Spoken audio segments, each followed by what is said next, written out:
You may ask yourself, how does a battery pack decline over time? Essentially, a battery, no matter if it's an alkaline battery or nickel metal hydride or even lithium, it's basically a chemical reaction inside that degrades over time. It's natural. But some batteries inside of a battery pack may degrade faster than others. And when they degrade, well, their charge capacity may lower. It could have been 4 volts and now it's 3.7. And the same thing happens to the internal resistance of the battery. If you know electronics, you know that Ohm's law is the law.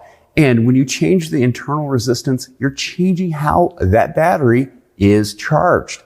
When it's charged, well, most systems will like to apply the same voltage across all the batteries. But if you have one battery that has degraded, well, it's going to have a higher internal resistance and also a lower voltage coming from it when it's charged.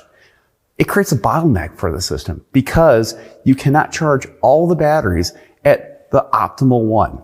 In other words, this is a bottleneck in the system that prevents that battery next to it from charging to its full capacity. And this is how some EVs balance the power inside the battery pack.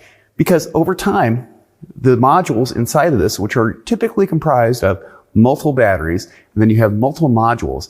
Well, if you have one with a bad cell in it that changes the internal resistance, it's going to have to be balanced with the other modules inside the battery. So just keep that in mind when you see on a screen for an EV, battery balancing or conditioning, it's trying to make the batteries all charge at the same rate.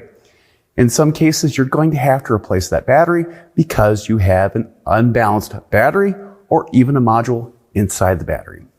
I'm Andrew Markell. Thank you very much.